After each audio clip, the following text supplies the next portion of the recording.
오늘 시편 136편 1절로 11절의 말씀 보면서 감사가 넘치게 하라 라는 제목으로 하나님 말씀 나누고자 합니다.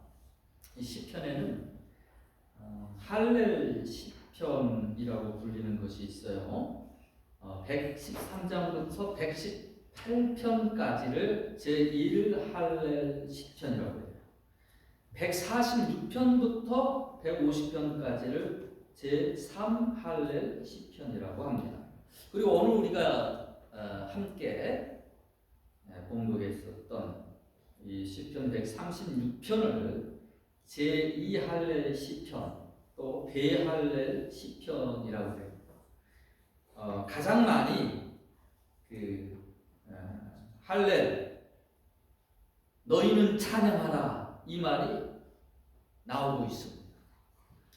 이 할렐 시편들은 유대인의 3대절인 무교절, 77절, 그리고 초막절 이 각 가정에서 또 성전에서 함께 이 시편을 불렀습니다. 이 시편은 하나님께 예배를 드리면서 인도자가 먼저 각 절의 3반절을 이게 선창을 하면 해중은 그 인자하심이 영원하미로다. 때로는 곡절을 붙이고 그렇게 화답하는 형식으로 이 시편이 쓰여졌습니다. 그래서 이 시편은 이스라엘 자손들이 하나님을 찬양하는 예배의 시입니다. 데살로니가 전서 5장 18절에 너희를 향하신 하나님의 뜻이 이것이니라고 말씀하시면서 뭘 얘기하시느냐? 범사에 감사하라 이 말씀을 주시고 있습니다. 하나님의 백성들이 범사에 모든 일에 감사함으로 살아가라라고 하신 그 하나님의 마음을 우리가 알 수 있게 됩니다. 근데 여러분 어떠십니까? 실제로 감사하면서 살아갈 일이 더 많던가요? 아니면 불만할 일들이 더 많던가요? 대부분 좋은 일, 좋았던 기억 이거는 어떻게 금방 사라지는 것 같고요. 아이고 힘들었던 일, 억울했던 일 이런 것들은 오래오래 이렇게 남아 있어서 그런지 대부분 아이고 힘든 일이 더 많습니다라고 이야기들을 하게 됩니다. 좋은 일은 가뭄에 콩나듯 어쩌다 가끔 한 번씩 생기는데 기분 상하고 마음 불편한 일은 왜 그리 자꾸 일어나고 찾아오게 되는지요. 자, 이와 같은 세상 속에서 우리 하나님은 하나님의 백성들에게 무엇을 말씀하셔요? 너희는 범사에 감사하라. 감사를 명령하고 있다는 것입니다. 먼저 생각해 볼 것은 왜 하나님이 우리에게 감사를 명령하고 계실까요? 감사하라라고 말씀하고 있을까요? 그럼 불평하면 어떤 일이 벌어지는지 아세요? 마귀가요 이렇게 말합니다. 야, 내가 내 스타일 참 마음에 든다. 나랑 같이 친구하면 좋겠다. 그렇게 불평할 때 마귀가 어깨동무하자고 그렇게 달라붙습니다. 그때부터 어떻게 되느냐? 마음이 황폐합니다. 표정이 어두워집니다. 말투가 거칠어집니다. 관계가 깨어지기 쉽고요. 영혼이 말라가는 것이죠. 사탄은 성도로 하여금 감사의 삶을 살지 못하도록 방해를 합니다. 불평은 우리의 삶에 흘러 들어오는 은혜의 빗줄기를 가로막고요. 그러므로 삶의 소망과 기쁨을 갉아먹습니다. 하나님께서 행하시는 선한 일들을 보지 못하게 하고요. 또 색안경을 끼고 사람들을 바라보게 합니다. 그러나 감사하면 어떻게 바뀌는지 아세요? 이게 우리 마음같이 옥토의 마음같이 되더라고요. 은혜의 단비가 내려서 부드러운 마음같이 되는 거예요. 말씀이 뿌리가 내리고 기쁨이 자라가고 평안의 꽃이 피고 삶이 행복하고 윤택하게 되어집니다. 할렐루야. 여러분 감사하시기를 축원합니다. 시기와 불평은 악신을 부르고 감사는 성령을 부릅니다. 이것이 영적인 원리예요. 그 넬슨 만델라라는 남아프리카 공화국의 흑인 인권 운동가 로서 그 활동했던 이 만델라 1964년에 무기징역을 선고받고요. 무려 한 27년 감옥에 갇혀 있었습니다. 그가 출獄할 때 사람들은 완전히 폐인이 되었구나 그렇게 생각을 했어요. 근데 이 70세가 넘었는데도 불구하고 이분이 아주 건장한 모습으로 얼굴이 환한 모습으로 그렇게 나타났습니다. 깜짝 놀라서 기자가 질문했습니다. 다른 사람들은 5년만 깜빵에 있어도 얼굴이 그냥 우거지상 돼서 그렇게 늙어가지고 나오는데 이게 무슨 일입니까? 당신은 27년이나 옥살을 했는데 어떻게 이렇게 건강하십니까? 비결이 뭡니까? 라고 했더니 그때 만델라가 이렇게 대답을 했습니다. 나는 감옥에서 늘 하나님께 감사했습니다. 하늘 보고 감사하고 땅을 보고 감사하고 물을 마시며 감사하고 음식을 먹으며 감사하고 강제 노동할 때도 감사했습니다. 건강의 비결은 하나님께 대한 감사에 있었습니다. 나중에 그는 노벨 평화상도 받고 남한 그 최초의 흑인 대통령이 되었죠.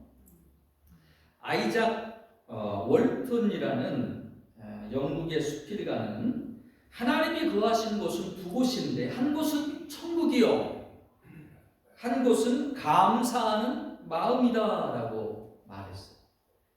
그만큼 여러분 감사하게 될 때 우리 마음이 천국의 마음이 된다는 것이죠. 내가 감사를 붙들고 살면 심지어 감옥 안에 있어도 하나님 나라를 경험할 수 있게 됩니다. 그 감사가 우리를 하나님께 이끌고 또 천국을 맛보게 하는 것입니다. 자, 그러면 우리는 무엇을 감사해야 될까요?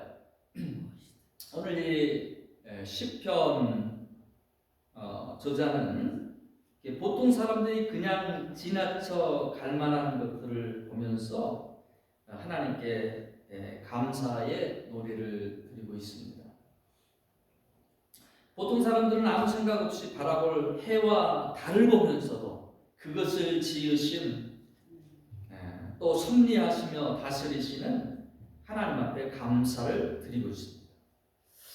마치 우리의 삶 속에서 이루어지는 일상적인 일들 그것을 보면서 그 안에 감추어진 하나님의 그 손길을 바라보면서 하나님께 감사하고 있다라는 것입니다. 여러분 감사의 시작은 여러분 큰 일이 있어서 감사가 아니라 사소한 일, 내 생활 가운데 하나하나 작은 것, 소소한 것 여러분 찾아서 자꾸 감사하시기를 축원합니다.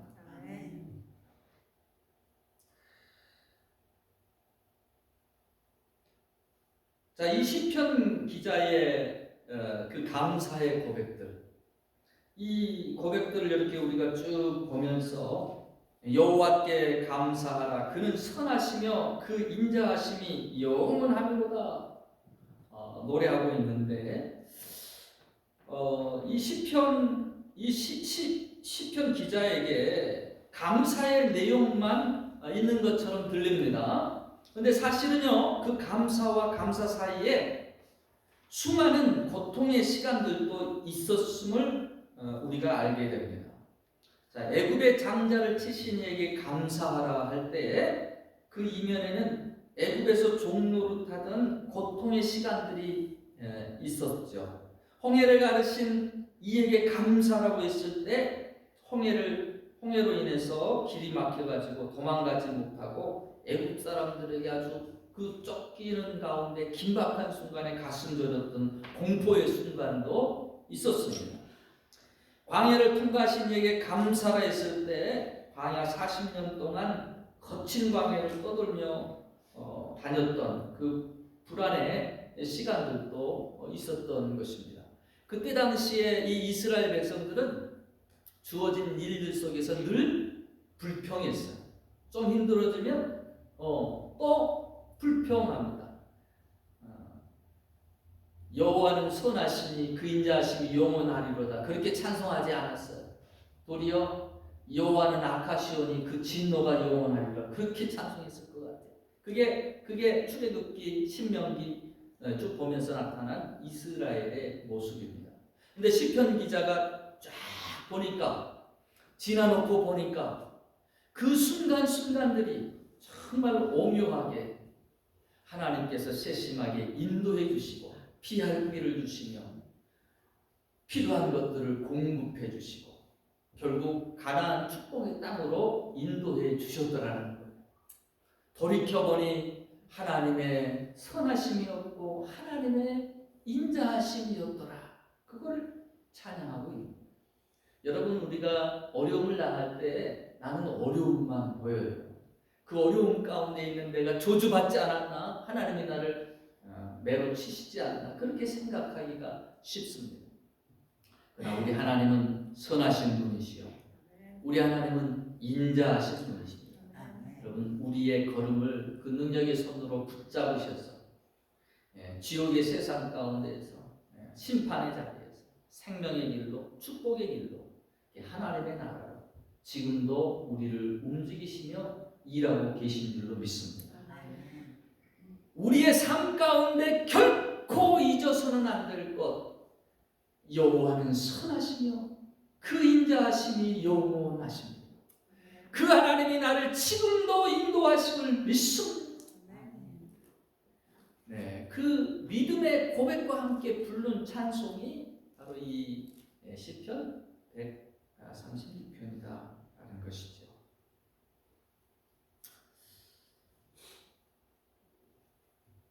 우리는 감사의 삶으로 나아가야 됩니다. 왜? 하나님이 그걸 우리에게 명하셨기 때문입니다. 왜? 그 감사의 삶이 우리의 삶을 풍요롭게 해주기 때문입니다. 그 감사의 삶이 나와 내 가족과 모든 인간관계를 더욱더 원활하게 해주기 때문입니다. 근데요, 우리는 이 감사가 쉽지가 않아요. 잘하지 못합니다. 우리는 각자 다 인정에 목말라 하는데 아이러니하게도 그러면서도 칭찬에는 상당히 인색하지요. 그런 한 학생의 상담을 들은 적이 있어요. 자기가 열심히 공부해가지고 96점을 맞았대요. 여러분, 96점을 잘 맞은 것 같아요? 못 맞은 것 같아요?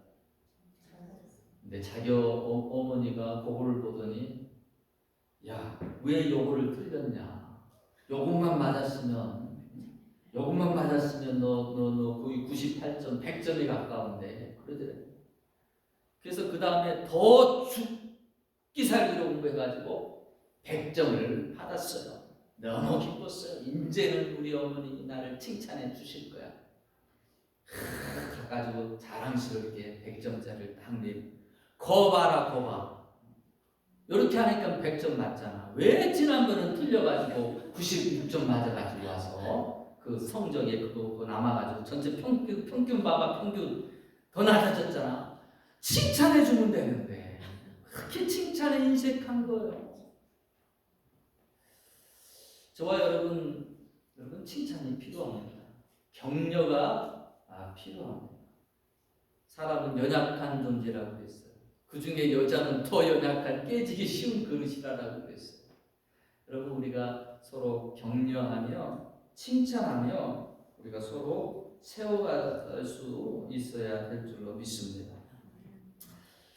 작은 소리라도 한마디, 엄마 된장찌개 맛이 예술이에요, 고마워요, 설거지하던 엄마가 돌아보며 빵긋 웃게 됩니다.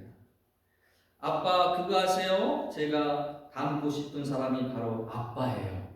고마워요. 식사하던 아빠의 입가에 웃음이 머물게 됩니다. 우리 딸만 생각하면 엄마는 힘이 난다. 고마워. 공부하던 딸이 빙그레 웃습니다. 우리 집사님만 보면 그 섬김이 아름답습니다. 감사합니다. 서로 함께 입가에 웃음이 머물게 되어 있습니다. 작은 말 한마디가 우리를 살릴 수 있다라는 거예요. 여러분, 우리가 하나님 앞에 예배하죠. 영광 돌립니다. 감사드립니다. 찬양받기에 합당하신 그분을 마음껏 높여드립니다. 영광 돌린다는 걸 어렵게 생각하지 마세요. 그것도 하나님께 마땅히 드려야 할 칭찬, 이것도 영광 돌리는 것의 한 부분입니다. 예배에 성공한 사람은요, 사람에게 나아가면서도 동일하게 감사하고 칭찬합니다. 하나님만 높이는 예배에서 하나님은 끝나기를 원하지 않으셔요. 너희가 나가서 세상 가운데 내 형제 자매에게, 너의 이웃들에게 서로 칭찬해주고 높여주며 서로 세우는 자가 되어라. 그게 삶에서의 예배입니다.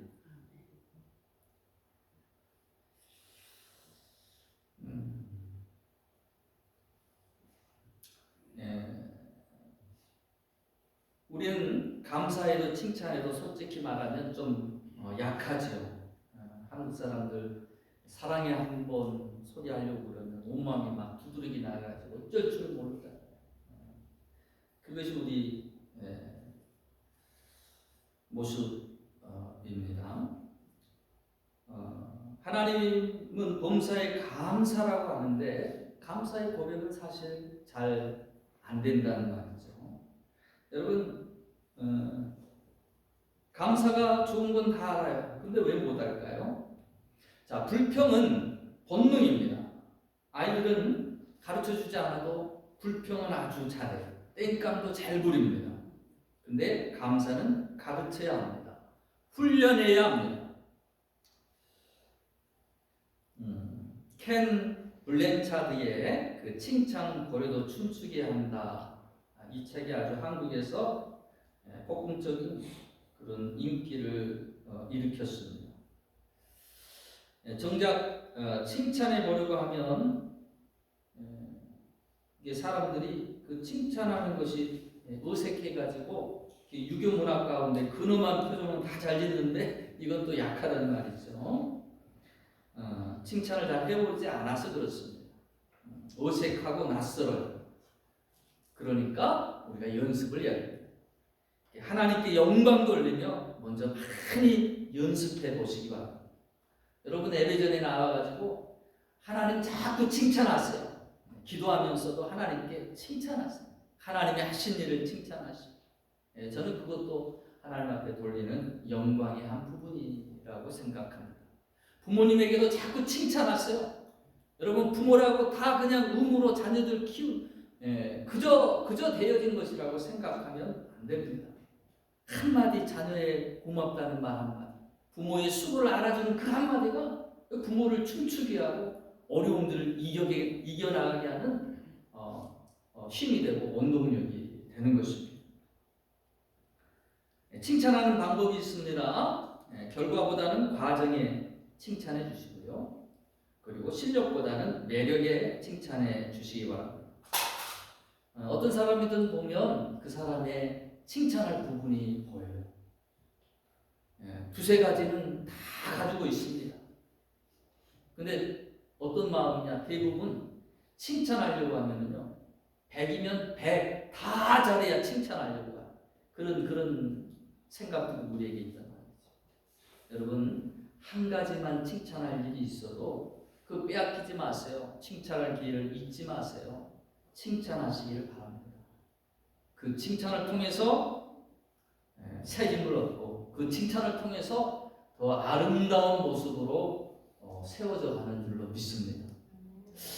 다른 사람이 칭찬 안 해줘요? 거울 보고 나 자신에게 칭찬하세요. 대단해. 아주 그냥 화내고 난리칠 뻔했는데 너 잘 참았어. 자기 자신을 보면서도 칭찬해. 네가 그런 일을 했지? 야, 하나님이 보시고 너 잘했다고 칭찬해 주실 거야.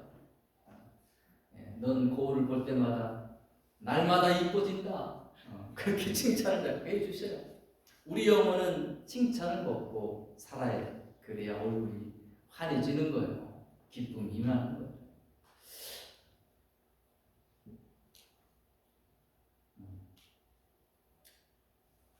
칭찬의 한마디가 사람의 하루를 바꾸고, 그리고 그 사람의 하루가 또 나의 하루를 바꾸어 줍니다.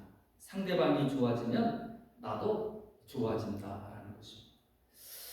두 번째로는 여러분 감사의 조건을 헤아려 보시기 바랍니다. 우리가 감사하지 못한 것은 감사할 내용이 없어서가 아니라 감사할 내용을 헤아려 보지 않기 때문입니다. 그리고 감사해야 할 것을 너무 당연시 여기는 그냥 작은 소소한 것이라고 생각을 하는 거예요. 근데 여러분 감사는 하나님 앞에 드리는 영광도 작은 것에서부터 시작하는 거예요. 작은 것에서 영광 돌리고 감사하는 사람이 큰 것에서도 감사드리고 큰 영광도 드릴 수 있게 됩니다. 성경 찬송 보니까 받은 복을 세어보아라 크신 복을 내가 알리라 그와 같은 말씀이 찬송이 있어요. 하나님은 우리의 풍성한 삶을 위해 감사로 살기를 원하십니다. 우리의 삶 구석구석에 각 연령대마다 누릴 수 있는 복들을 예비해 주셨습니다.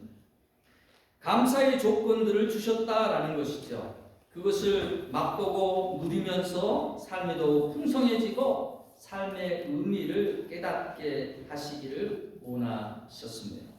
여러분 음식 먹을 때 꼭꼭 씹어 먹어야 소화도 잘 되고 영양분 섭취도 잘 되잖아요. 하나님이 준비해 주신 그 축복들을 감사로 꼭꼭 씹으시기 바랍니다. 그러면 그 복의 깊이가 더 깊어지고요. 또 우리의 삶 가운데에서 큰 에너지가 되고 큰 은혜가 되고 우리에게 큰 힘이 될 줄로 믿습니다. 감사의 삶으로 하나님께 영광되고 사람들에게 기쁨이 되는 복된 삶이 다 되시길 주의 이름으로 축원합니다.